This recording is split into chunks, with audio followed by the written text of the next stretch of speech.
Hello everyone and welcome to this relatively short video on negotiation. It is functioning just as an introduction to negotiation because there is a lot of literature on the topic as well as a huge amount of professional and industry specific publications. So it's a really big topic, but actually when it comes to finding key theoretical models or key conceptual models, there are significant limitations, and this is usually because negotiation is extremely context specific. So drawing broad general assumptions or general stratagems or strategies is of limited value. So instead we are going to try and understand if we can find some general guidance or a general taxonomy of different types of approaches to negotiation through the academic literature and major studies on the topic.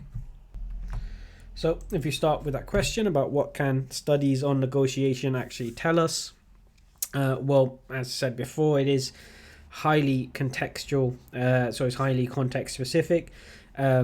And although we can attempt to try and map different variables and different key conceptual items within the general field, whether they're applicable in any given situation is really in question.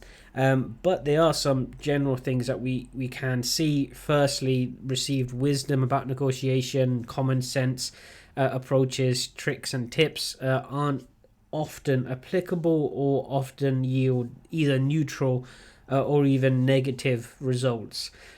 Oftentimes this is because we try and understand some shortcuts to negotiation. We try and find some magic bullet or some wonderful little trick or tip that allows us to get a wonderful return and an ideal outcome. And this often is not something which is realistically achievable. Negotiation often can be broken down into two major areas. So the first are going to be structural factors between parties. So structural interests, best alternative scenarios, worst alternative scenarios, long-term interests, as well as other structural features that may be relevant. Those are often immutable, so they can be affected through various stratagems perhaps, but generally speaking they are outside of the control of the negotiating parties to actually influence. Circumstantial factors on the other hand can often be influenced, so these are personality types of the different individuals engaged in negotiation. The length of time that's been put aside for negotiation, i.e. time pressure and time horizons, the environment, physical environment surrounding them. So these are very much within the control of the negotiating parties, and they can be influenced to varying degrees. Structural factors, however, tend to be far more difficult to do so. So any received wisdom that if you simply start with this line or you start with this approach, you start confidently by saying some magic words, these may impact the circumstantial factors or certainly impact the interaction, the immediate interaction that you're in with the opposite negotiating party, but they are very unlikely to actually impact the structural factors between the parties. Nonetheless, there are, at least there's one very useful concept that we do find in literature, however, and that's based on distinguishing between two different types of negotiation. First being distributive negotiation and the second being integrative negotiation. With these two types, they don't relate to particular industries or models or forms of negotiation, but rather the actual central pie, so to speak, that's being negotiated over. So with a distributive negotiation type, there is a fixed or relatively fixed amount of benefit or obligations that's attempting to be distributed between the parties. And if one party manages to secure greater benefits, that's going to be at the cost of the other parties. So it's a win-lose scenario in effect. These benefits don't have to be negotiating over something which is equivalent or the same. So a supplier negotiating with a procurer with this mindset would see any additional quality level being negative towards them, and the procurer seeing any additional cost that they're paying out would be of negative output. So the goal is effectively trying to negotiate over some fixed sum of value or fixed combination of values, and any additional value that you gain, you would be necessarily depriving the opposite party or the opposite parties of that value. So the value is fixed. The only thing that's to be decided is how the value is to be divided up. So any homespun wisdom about, well, you start by demanding twice as much as you realistically want, and then you'll be negotiated down and you'll get a much better figure, so you start high and gradually go low. That's presuming that this is a distributive negotiation. So there's a fixed amount of value. You start by demanding an outrageous amount of that value.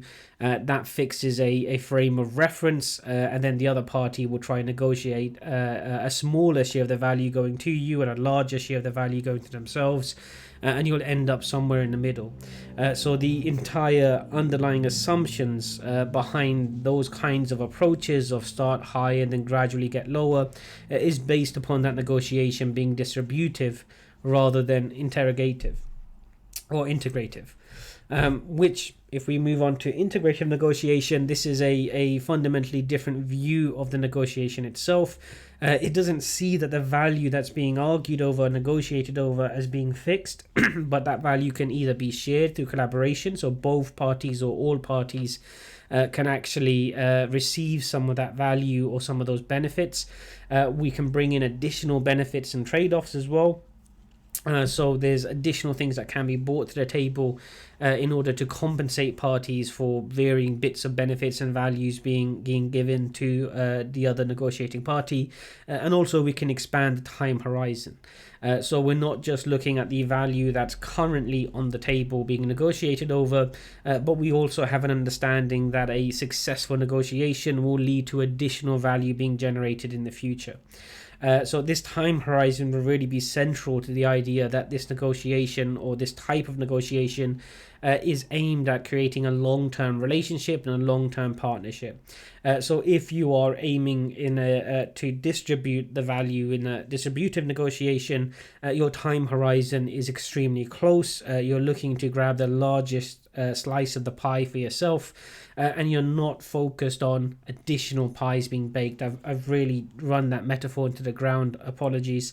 So you're not really focused on additional value being created in the future, whereas that is one of the key things or the key tools that you can bring to an integrative negotiation, is an understanding that if this is a successful negotiation and it establishes a long-term relationship, then there will be additional value being generated.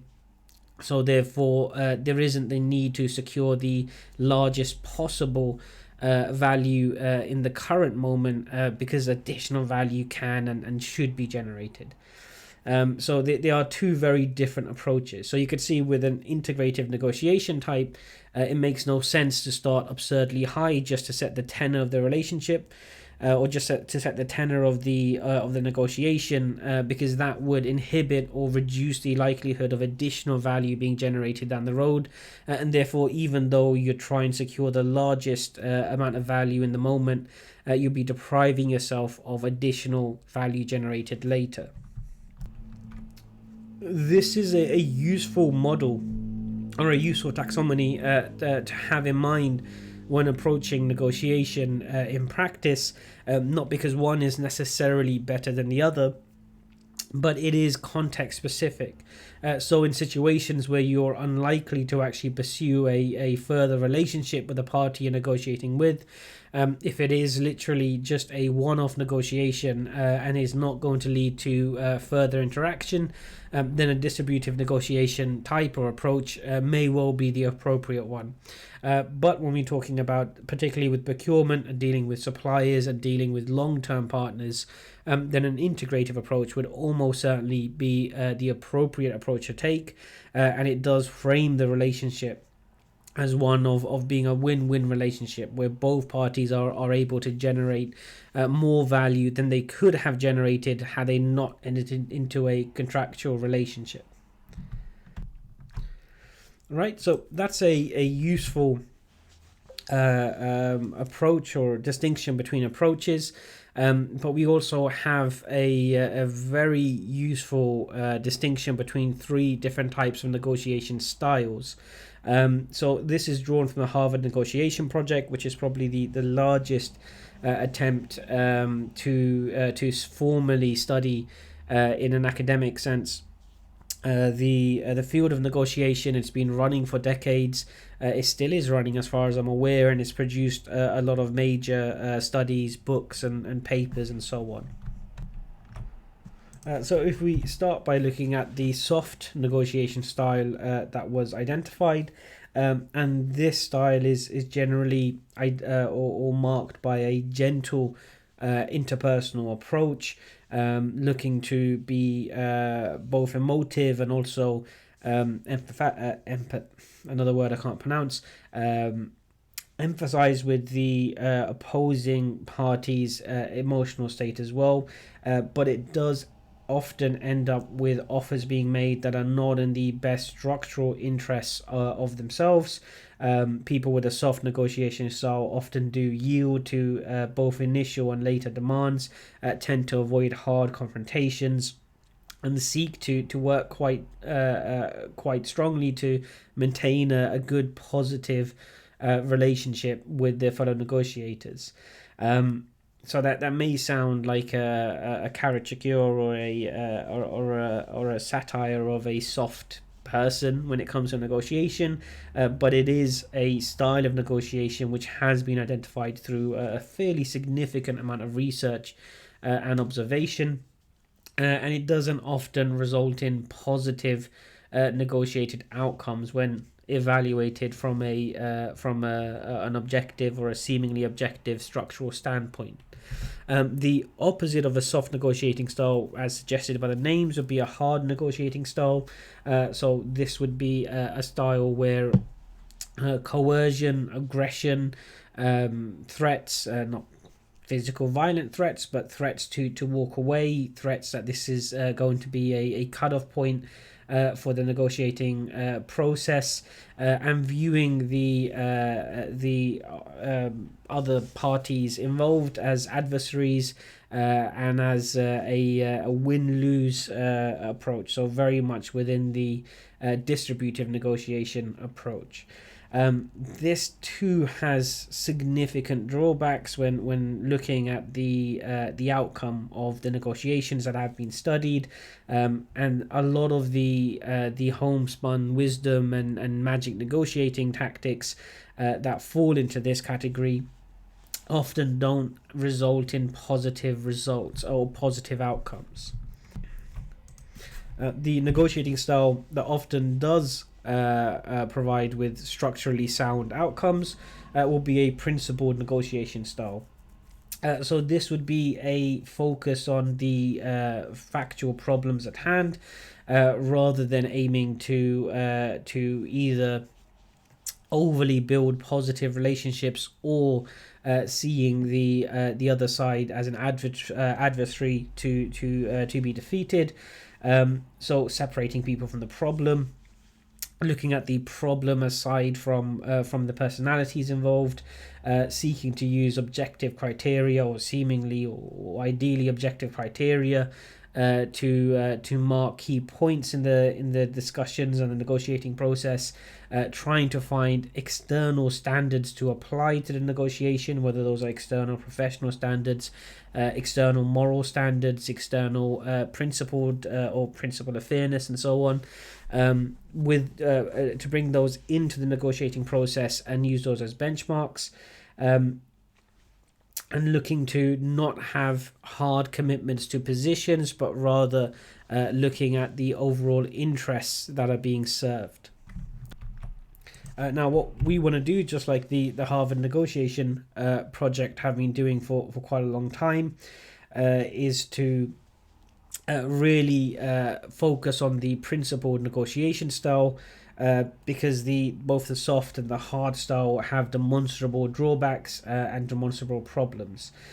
So in this case, seeking to focus on the process of negotiation itself and the interpersonal aspects of the negotiation, either from an overly positive sense with the soft negotiation style, or an overly negative approach as the hard negotiation style, are ones that we want to draw away from, and instead explore and see why individuals that have a principled negotiation style tend to secure more positive and long-term beneficial outcomes from negotiation.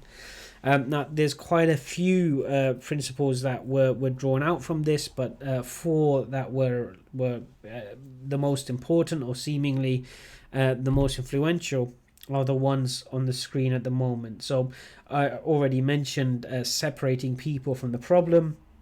So this is one of the key findings from even early Harvard negotiation project studies, that if you're able to understand the interpersonal side of negotiation as being distinct from the structural interests at play, it allows you to both build trust and understanding, but also stay focused on the structural aspects, and therefore maintain an objective perspective, and not be swayed by interpersonal positive or interpersonal negative interactions.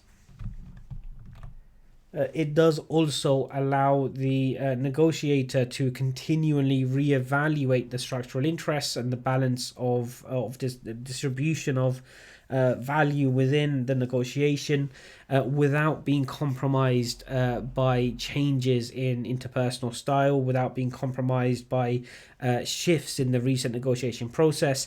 So maintaining objectivity and maintaining a distinct evaluation is appears to be very keenly linked to positive long-term output or outcomes.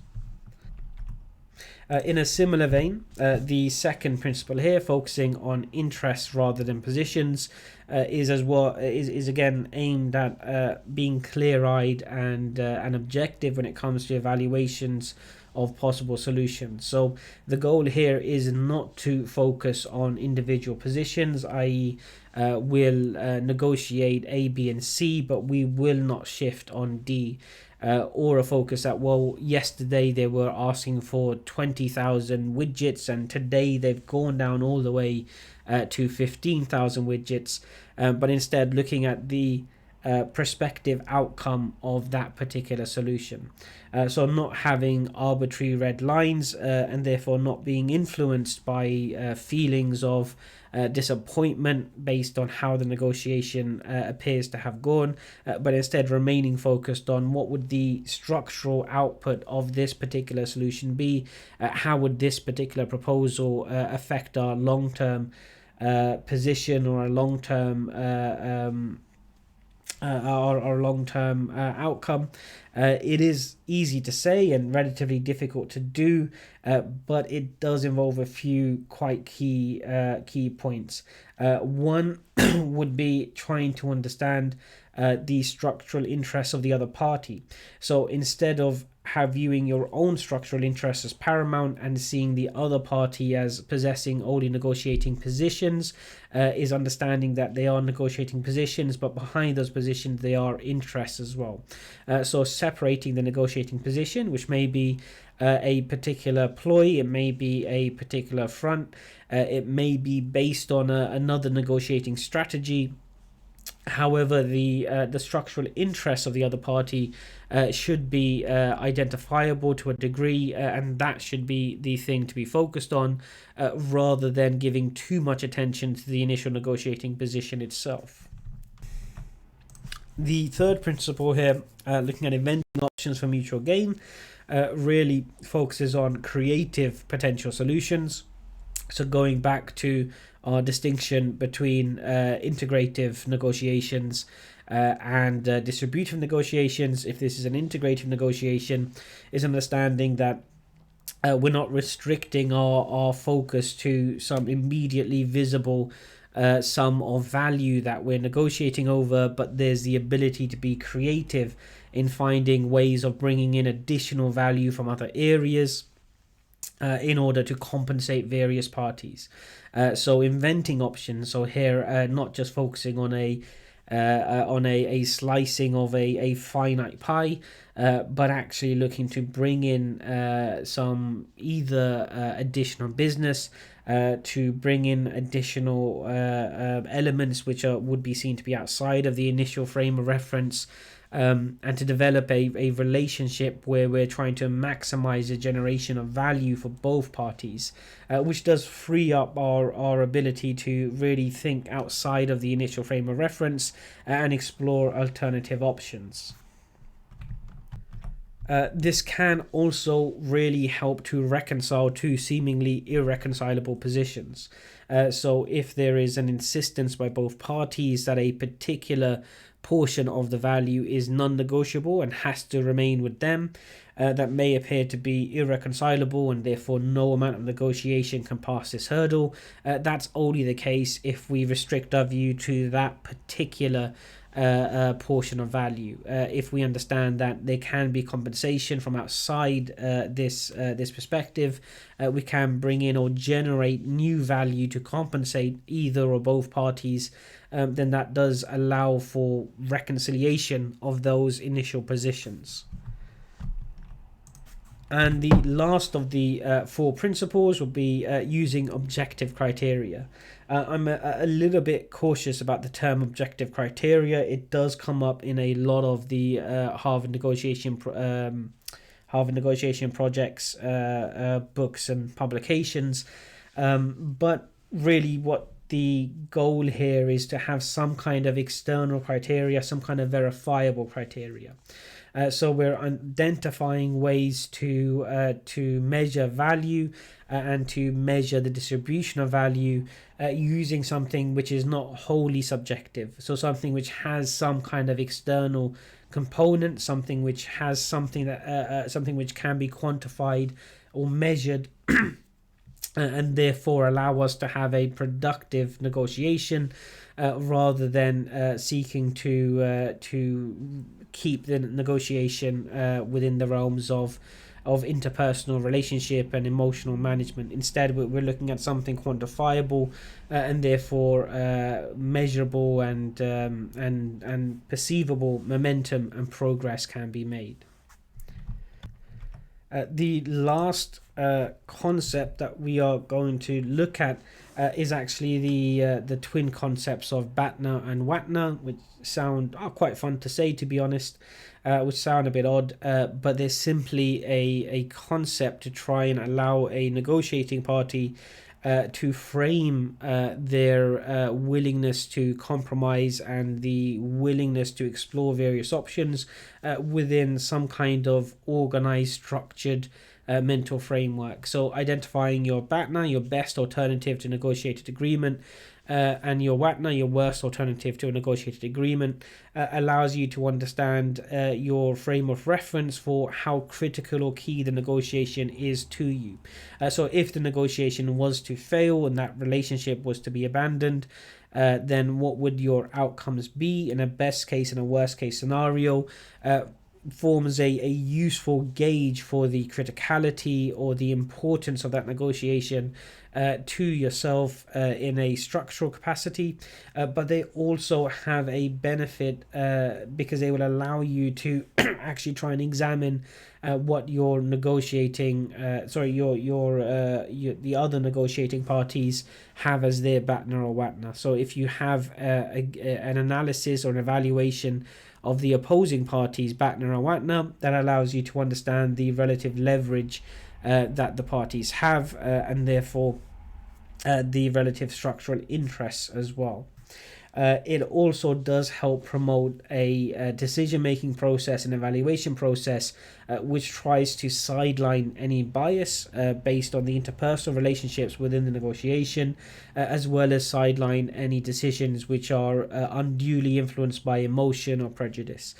So keeping it grounded on a firm evaluation of the importance, the criticality, and also the reality of what would happen if a negotiated agreement is not reached.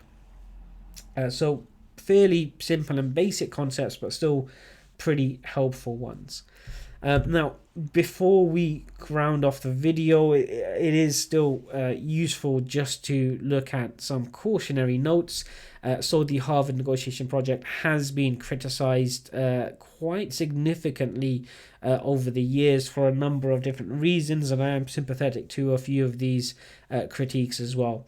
So firstly, that it is a normative and prescriptive project, so rather than seeking to try and objectively understand negotiation as a field and as a business activity, not just a business activity but as an activity in general, it seeks instead to establish normative practices which is not necessarily problematic, but in this case is, because that's linked to a related criticism that it's heavily weighed towards anecdotal and observation-based research rather than analytical based research.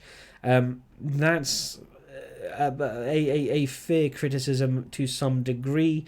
Certainly in a lot of the publications, particularly the high-profile book called Ways to Get to Yes, there is a heavy use of anecdotes and observations. And that does raise some questions as to the validity of the conclusions of the research itself.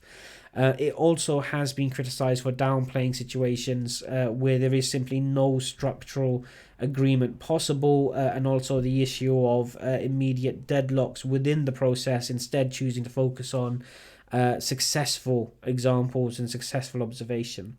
Nonetheless, even if it doesn't provide a strong theoretical model along the lines of other strong evidence-based analytical theories, it's still extremely useful to understand both our own positions within a negotiation.